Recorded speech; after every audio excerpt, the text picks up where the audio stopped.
हुई, उसके बाद की जो डीप स्टेट बनी वो एक डिफरेंट तरीके की डीप स्टेट थी.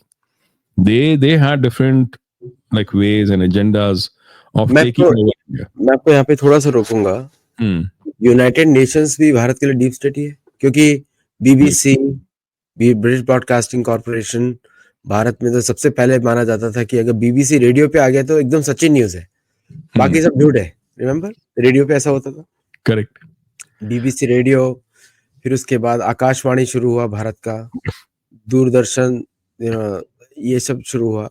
But the foreign media always had an upper hand. तो मतलब एनडीटीवी के आने तक किसी को ये भी मालूम नहीं था कि एनडीटीवी भी फॉरेन का ही है. हाँ. अभी तो एक्चुअली क्या है, लाइक अगर मैं केजीबी की पहले बात वो कर लूं तो ये केजीबी जो है उसने इस तरीके से एंटर कर रखा था इंडिया को कि प्रेस ट्रस्ट ऑफ इंडिया जो पीटीआई है उसको प्रेस टैस ऑफ इंडिया बोलते थे. वो टैस जो थी वहाँ की वो स्पोक्स पर्सन, वो स्पोक्स एजेंसीज थी. तो उन्होंने इस तरीके से लाइक उस समय अगर देखें एक वो है यूरी बेजिमोव जो है, उनके काफी वीडियोस पॉपुलर होते हैं कि उन्होंने कैसे बताया डीप स्टेट जो केजीबी कैसे काम करती थी, कैसे प्रोपेगेंडा करती है, वो सब चीजें. तो उन्होंने एक बड़ी, और वो इंडिया में थे, कल्चरल अटैचे थे, basically that's what he was trying to do. तो उन्होंने दिखाया कि कैसे जो हिंदी के जो छायावाद कवि थे सुमित्रा नंदन पंत, उनको कैसे कल्टीवेट किया गया. उनको वहाँ रशिया ले जाया गया, सोवियत यूनियन में, और उन्होंने बताया कि कैसे ये जो यूजफुल इडियट्स, वहाँ से निकला ये वर्ड, कि कैसे इन यूजफुल इडियट्स को वाइन डाइन और विमेन के थ्रू वो इन्फ्लुएंस करते थे. और उनकी सुमित्रा नंदन पंत की उन्होंने फोटोग्राफ दिखाई, जो he was there in one of the large, कोई डिनर चल रहा था या कोई मील था वहां पर, वो खड़े होके बात कर रहे हैं इनके साथ. एंड ये सुमित्रा नंदन पंत जो थे उनको नेहरू पीस प्राइज मिला था बाय सोवियत यूनियन. इनको ज्ञानपीठ अवार्ड में मिला था 1968 में, साहित्य कला अकादमी में मिला, पद्म भूषण, पद्म विभूषण, सब कुछ मिला इनको. और ये यूरी बेजेमोव बोलते हैं कि सुमित्रा नंदन पंत जो थे, he was actually a useful idiot for KGB. और ये लोग, इन्होंने इस तरीके से बना रखा था पूरा तंत्र. अब इस तरफ अगर केजीबी अगर कर रहा था तो वहां बीबीसी भी तो कर रहा था, बीबीसी और बाकी न्यूयॉर्क टाइम्स. हम बात करते हैं रॉयटर्स जो है और जो एसोसिएटेड प्रेस है, दे like it has been established by, मैं ये बना नहीं रहा, like it's a documented fact कि Reuters until 1970s, like even until the Cold War, was backed by MI6 and CIA. वो they used to actually plant stories in there. In fact, New York times ने एक article निकाला था, like before Hitler actually started his attack Poland. उसने ये fake article निकाला था, fake था ये, कि पोलिश जो हैं उन्होंने जाके एक सिटी पे, एक टाउन पे, रशियन टाउन पे कब्जा कर लिया है उन्होंने, और उसका जो रेडियो स्टेशन है वो उन्होंने टेक ओवर कर लिया. ऐसा हुआ नहीं था, पर न्यूयॉर्क टाइम्स ने ये फेक न्यूज चलाई थी. उस फेक न्यूज को जस्टिफिकेशन लेते हुए हिटलर ने पोलैंड को अटैक किया था, and that is how the world war 2 started. ये इनका लेवल ऑफ इंटेग्रिटी था. See the thing is, there is this concept, हमने last time doctor Homi Bhabha की बात की थी, वो मिमिक्री और मिमिक मैन की. उन्होंने एक और कॉन्सेप्ट भी दिया है, वो है एम्बिग्यूटी. आप उसमें ये है कि आप 100 क्राइम्स करो और एक दो एक्ट ऐसे दिखा दो कि जो उस चीज को काउंटर करते हैं, तो एक एम्बिग्यूटी हो जाती है. तो आप उसको, अगर कोई आपको बोलता है कि आपने ये सारे क्राइम्स किए, तो आप वो 2 चीजें दिखा के बोल सकते हो, जी देखो मैं तो ये भी किया है, आप कैसे कह सकते हो. तो वो वाला सीन है ये सारे जो मीडिया हाउसेस हैं उनके साथ. इन मीडिया हाउसेस ने हमेशा से इसी तरह फंक्शन किया है कि जो ये लार्ज इवन रिपोर्टिंग ऑर्गेनाइजेशंस जो रही हैं कि they have at times tilted the scale wherever they wanted to, और इंडिया के खिलाफ वो हमेशा से ही ऐसे बात करते रहे हैं.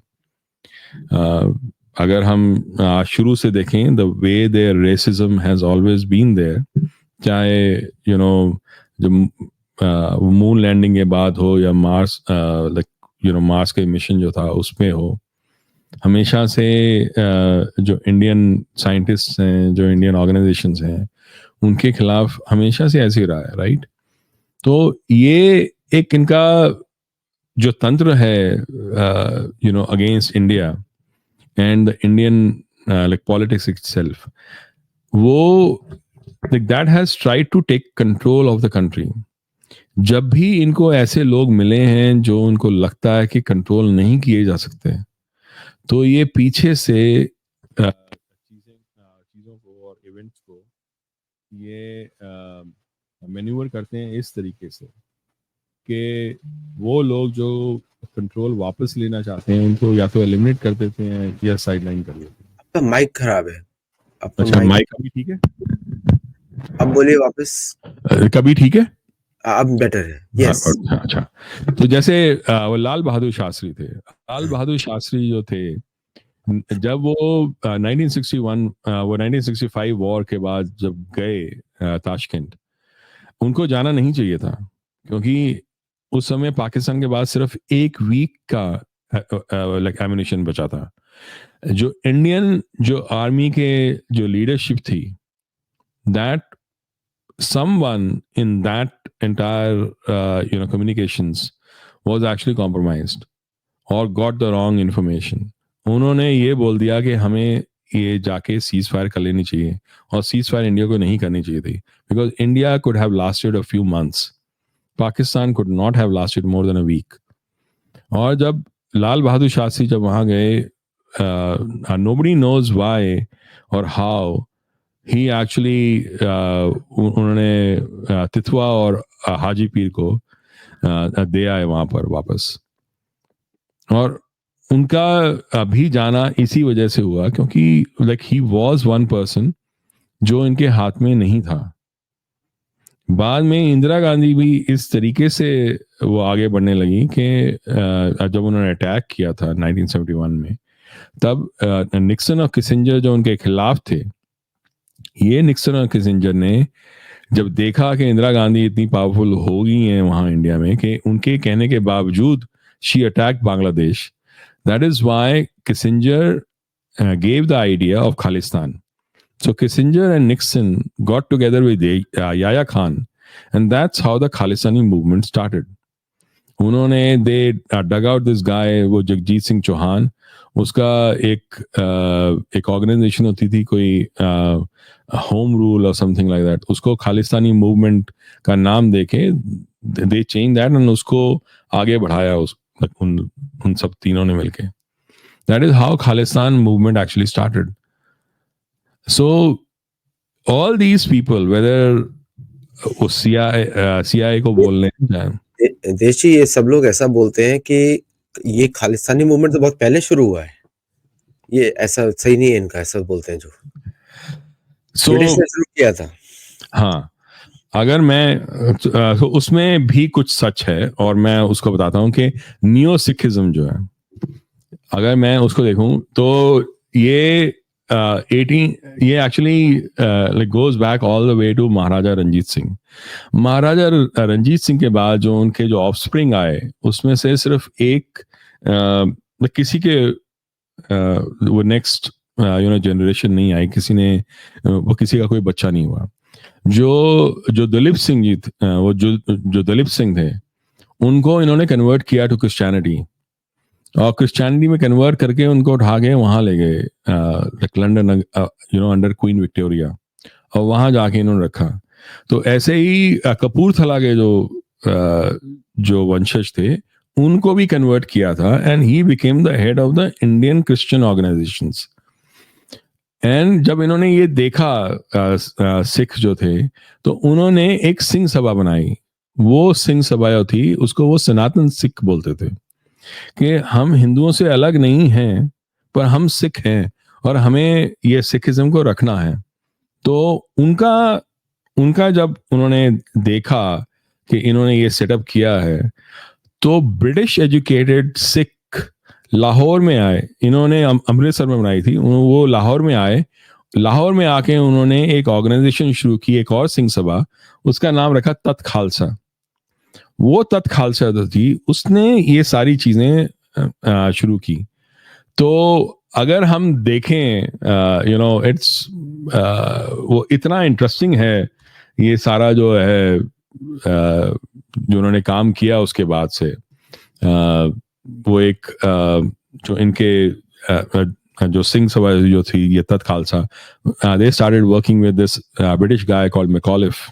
उन्होंने मैकॉलिफ ने सारे के सारे जो ग्रंथ थे उनको उन्होंने उन्होंने कमेंट्री लिखी जो बिकेम द बेसिस ऑफ तत् खालसा's फ्यूचर। इनफैक्ट कान सिंह नाभा थे उनके जो मेन थिंकर थे, उन्होंने किताब लिखी थी मैं हिंदू नहीं हूँ, कुछ ऐसे उन्होंने लिखा था। और उसके बाद से ब्रिटिश ने 1909 में उन्होंने आनंद मैरिज एक्ट निकाला, जिसमें आनंद मैरिज एक्ट से पहले जो सिख होते थे वो वैसे ही फेरे लेते थे जैसे हिंदू लेते हैं। वो अग्नि के चारों तरफ 7 फेरे लेते थे। आनंद मैरिज एक्ट के बाद एक नया रिचुअल एक्ट किया गया, जब वो गुरु ग्रंथ सिंह के आसपास, वो गुरु ग्रंथ वो साहब के आसपास फेरे लेते थे, उसको वो आनंद कारज रिचुअल बोलते हैं। 1925 में उन्होंने एक गुरुद्वारा, सिख गुरुद्वारा एक्ट निकाला। वो जब सिख गुरुद्वारा एक्ट निकाला तो उन्होंने ये एस्टैब्लिश करना था कि सिख कौन है। तो उन्होंने कहा सिख वो है जो ये कहे कि मैं जो सिख गुरु थे उनको मानता हूं और किसी भी और देवी देवता को नहीं मानता। बेसिकली अगर देखा जाए वो नाइसीन क्रीड का एक कॉपी पेस्ट था वो इनटू द सिख। उन्होंने the British took this and made sure that the Sikh regiment that was created, उसमें जो officers थे they had to take this oath। and उस समय अगर हम सिखों का अगर वो देखें, मतलब जो सिख रेजिमेंट्स थी या उससे पहले even 1857 में the Sikh regiments, the Sikh army folks like in the British army never fought for India. They actually fought for the British against those first revolutionaries in the first war of 1857. and बाद में जाके जो ये जो बाकी आगे वो आए सिख जो आए, सहजदारी एंड बाकी जो थे, वो they wanted to actually go against the British। तो जो SGPC और ये सब लोग थे, इन्होंने जाके उनको बोला ब्रिटिश को, देखो हम आपके साथ खड़े हैं और ये लोग जो है निरंकारी और ये सब लोग जो हैं ये आपके खिलाफ है, राइट। तो ये एक बड़ा वो दुखद सा वो है सिचुएशन। तो इन्होंने कल्टीवेट किया एक ऐसे इंटरप्रिटेशन को ऑफ सिखिज्म जिसको हम न्यू सिखिज्म बोल सकते हैं, जो धीरे धीरे धीरे धीरे करके वो उसको हिंदुइज्म से जो उसका बेसिस था उससे दूर करते चले गए। इस तरीके से कि जैसे आप देखो उन्होंने आदि ग्रंथ जो गुरु गोविंद सिंह जी की बानी थी उसको, वो पहले ये आदि ग्रंथ और गुरु ग्रंथ साहिब दोनों एक साथ रखे जाते थे। 1920s के बाद उन्होंने आदि ग्रंथ को साइड पे कर दिया, आदि ग्रंथ को निकाल ही दिया गुरुद्वारों से, क्योंकि उसमें देवी और महादेव का वो वर्णन था। बेनती चौपाई जो खुद गुरु गोविंद सिंह जी की बानी है, उसमें आखिरी स्टैंजा, वो स्टैंजा जो था उसमें एक्चुअली देवी के बारे में था, उनकी वंदना की हुई है। उसमें जगह जगह महादेव और शिव का नाम आता है, पर वो एक डिफरेंट तरीके से उसको एक्सप्लेन करते हैं। So they wanted इतना Guru Gobind ये रहा। Singh. हाँ, they wanted Guru Gobind Singh, but not his Bani. वाह, मतलब इनके साथ तो बड़ा खेल हो गया पूरा। हाँ, दीज गाइज आर, मतलब जितना दूर वेद ग्रंथों से आगे जाएंगे आपकी तो वो क्या बोलते हैं, वैलिडेशन ही खत्म हो जाएगा। सी अगर आप देखो बाद में, क्योंकि अगर जब आप हिंदुइज्म का बेस निकाल देते हो सिखिज्म से, तो कुछ बचता नहीं है उसके बाद जो स्पिरिचुअली साउंड हो। उसके बाद डेरे आने शुरू हुए, राधा स्वामी डेरा, राधा स्वामी के इतने सारे डेरे आए, निरंकारी डेरा आया, बहुत सारे ऐसे और ग्रुप्स शुरू हुए जो स्पिरिचुअल तो थे, पर वो अपने आप को सिख नहीं बोलते थे पूरे, हालांकि उनकी वेश भूषा वैसी थी। इनफैक्ट खालिस्तान की जो वो लड़ाई जब शुरू हुई 1980s में, उसमें शुरुआत जो हुई वो इस तरीके से हुई कि निरंकारी जो मिशन है, उनके जो गुरु थे, उनको एक्चुअली भिंडरनवाला के जो समर्थक थे, उन्होंने जाके मारा था।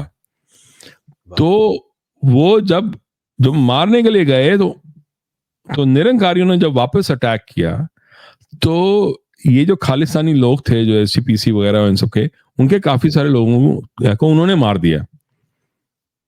तो this is how this whole Khalistan movement in late 1970s and 80s actually started off. So this is how it happened. And वो आप सच कह रहे हो कि शुरुआत तो ब्रिटिश से हुई, पर उन्होंने जो सीड बोया था उसको किसिंजर ने याद रखा था। अगर आप देखो तो जो गदर पार्टी के जो लोग आए थे इन यूबा सिटी कैलिफोर्निया, आप तो जानते होंगे, वहां पर बहुत सारे ऐसे हमारे घर के पास में ही वो बहुत सारे ऐसे विलेजेस हैं जो कंप्लीटली सिख विलेजेस हैं। वो एक्चुअली गदर पार्टी के लोग थे जिन्होंने वो जो सिटीज को और वो जो टाउन्स थे, स्मॉल विलेजेस, और जो बनाए उन्होंने फार्मलैंड्स, उनको वो बसाया था। उनको इन्होंने यूज किया CIA ने। इनफैक्ट वहाँ एक मैं आर्टिकल पढ़ा था जिसमें उन्होंने बात की, जो बुजुर्ग लोग थे वहाँ के, उन्होंने कहा कि हमारे टाइम में हम कभी भारत को कभी बुरा नहीं बोलते थे, पर ये नए वाला जो जनरेशन आ रही है वो बहुत डिफरेंट है, क्योंकि उनका दिमाग बदल रहे थे वो। That is how the Jagjit Singh Chauhan को, जिन्होंने जब वो एक्चुअली ब्रिटिश था, Jagjit Singh Chauhan was in Britain, उसको ब्रिटेन से उठा के उन्होंने US लेके आए, मीडिया अपीयरेंसेस कराई किसिंजर ने, और उसको आगे बढ़ाया। और जो याया खान था, उसने उसको, जगजीत सिंह चौहान को, कुछ सिख रेलिक्स दिए जो पुराने वहां थे, ताकि उसका थोड़ा रुतबा थोड़ा बढ़ जाए, like within the Sikhs. That is how this thing started off, because they remembered that this was like one of the fault lines in India, जिसके बारे में किसी को याद नहीं था। इतनी सारी परतें खोल दी है ना इस समय, एक से बाद एक परत खुल गई है। तो ये तो खालिस्तानियों का हो गया, ठीक है, डीप स्टेट है ना, किसिंजर शुरू हुआ। अब 91 पे आप कुछ बोल रहे थे, 91 से मनमोहन सिंह। तो उन्होंने मनमोहन सिंह जब एक्चुअली जब आए, उन्होंने जब नरसिम्हा राव जी के साथ जो वो शुरू किया, तो उस समय उन्होंने एक ऐसा इकोनॉमिक सिचुएशन उन्होंने क्रिएट की कि लिबरलाइज तो हुआ, पर उस लिबरलाइजेशन में उन्होंने ऐसे प्लेटफॉर्म्स बनाए, मीडिया इंक्लूडेड, जैसे आप NDTV के बारे में बात कर रहे थे, और फिर उसके बाद उन्होंने जिस तरह से इकोनॉमिक स्ट्रक्चर जो बनाया था विद द मॉरिशियस रूट, उसके थ्रू सारा ब्लैक का मनी वापस आता था, इंडिया में इन्वेस्ट होता था। मतलब ये सारा इंडिया में गड़बड़ी बाहर से हुआ है, इंडिया के अंदर के जो गद्दार लोग मिले हुए हैं फॉरेन के साथ, वो इंडिया का डीप स्टेट है। एग्जैक्टली, अगर आप ग्रैंड राज्य जो भी बोलना चाहे आप लोग, करेक्ट। तो वो उन्होंने जब अगर आप देखो, जब ये आए थे मोदी, जब उन्होंने डीमोनेटाइजेशन किया था, और उसकी मेरे को वो था, ठीक है, वो तो इम्पोर्टेंट था ही था। इनफैक्ट यू नो वो डीमोनेटाइजेशन के बारे में बात करेंगे, पर पहले मैं इसके बारे में एक पूरा कर लूँ। मेरे को ये था कि उस समय उन्होंने मॉरिशस जो रूट था उसको भी बंद किया। मॉरिशस रूट इन 2014 के आसपास तक had become the biggest FDI source. Mauritius, not any other country, Mauritius. How could Mauritius, a small country, जो एक भारत के एक वो एक टाउन और सिटी के बराबर भी नहीं होगा, वो that was highest FDI was coming from there because that was not FDI. वो ब्लैक का मनी वापस आ रहा था इनका, और ये ब्लैक टू वाइट ऐसे ही होता था।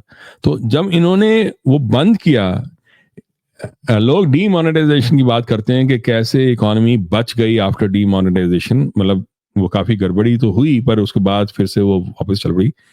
मैं ये वो कहता था कि ये कैसे हो गया कि मॉरिशस का रूट उन्होंने बंद किया और भारत की इकोनॉमी टैंक नहीं की।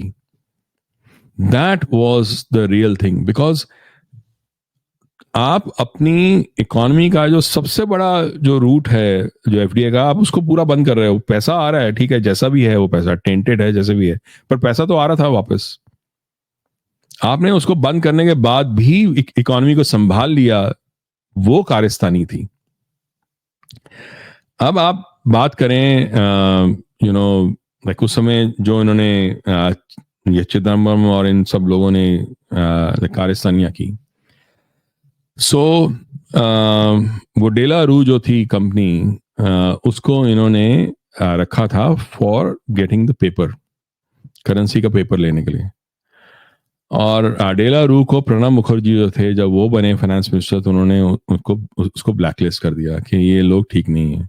प्रणब मुखर्जी वापस आए, उन्होंने उसको वापस में रीइंस्टॉल कर दिया।